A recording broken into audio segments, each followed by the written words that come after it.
What would you do if the once-in-a-lifetime romantic vacation you dreamed of for years was hijacked by your entitled daughter and her family? In today's story, the protagonist's choice is a masterclass in how to handle it. My wife, Eleanor, and I had always dreamed of celebrating our 40th anniversary with a luxurious vacation. We envisioned it as just the two of us, a chance to relive the romance of our early years. After decades of planning, the excitement was almost too much to contain. Then, my adult daughter, Chloe, entered the picture. She and her husband, Mark, somehow got wind of our plans and promptly invited themselves and their 2 children, a 9-year-old girl and a 5-year-old boy, along for the ride. I immediately put my foot down, explaining firmly that this trip was meant for just Eleanor and me. Chloe was upset, to say the least, but my wife has a soft spot for Chloe, our youngest and only daughter, and couldn't bear the thought of hurting her feelings. So, reluctantly,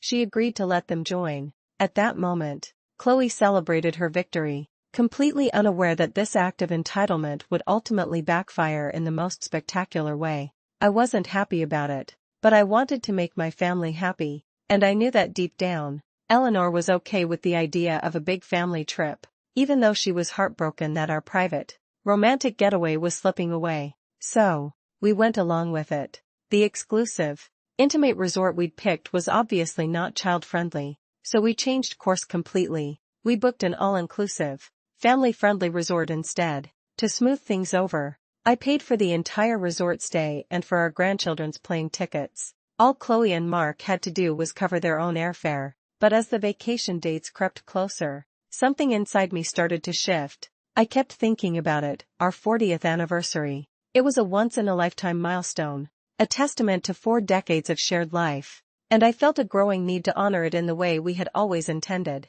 My wife and I might not be able to afford another trip of this caliber for a very long time, and this was something we had always wanted to do together. So, I made a decision. Without consulting anyone, I logged into the airline's website and, with a few clicks, switched our tickets. I changed our destination back to the idyllic, romantic location Eleanor and I had originally planned for. I didn't tell Chloe or Mark. I didn't even tell Eleanor until the day before our flight was scheduled to leave, which happened to be the day before Chloe's family was set to depart for their own vacation. It wasn't an easy choice, and a part of me was churning with guilt, but I was determined to give us the special, intimate celebration we had always hoped for. The next day, Eleanor and I flew to our paradise. After we landed and were settling into our stunning, oceanside room, we called Chloe. The moment I told her we weren't at the family resort, the line went silent for a second. Then her voice came back, sharp and disbelieving.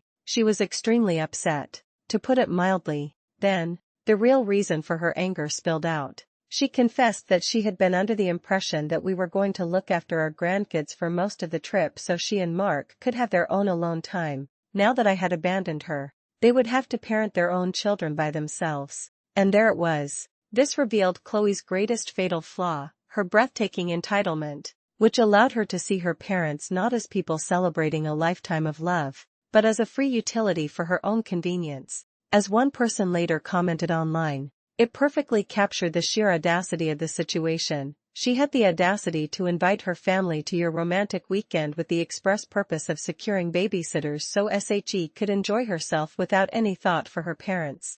The entitlement is mind-boggling. Her voice was rising, and in the background, I could hear my son-in-law start shouting. I'd heard enough. I simply hung up the phone. With that done, Eleanor and I turned our attention to our trip, and we had the most incredible, romantic week of our lives. We returned on the same day as Chloe and her family. Since then, there has been a wall of silence. They haven't answered any of our texts, and Chloe is pointedly ignoring me. Eleanor admitted to me that she vastly preferred our private trip to the family vacation we would have had. She loved our time together, but she hates that Chloe is so angry with us and thinks I should apologize just to keep the peace in the family. I'm not sure I can. After learning that we were just being used for free babysitting on top of a free trip, the thought of apologizing sticks in my throat. Another commenter online really hit the nail on the head, saying, "Jane needs to check her entitlement. Funny how she wanted time with her husband without the kids but didn't think you and your wife would want that on such a special occasion."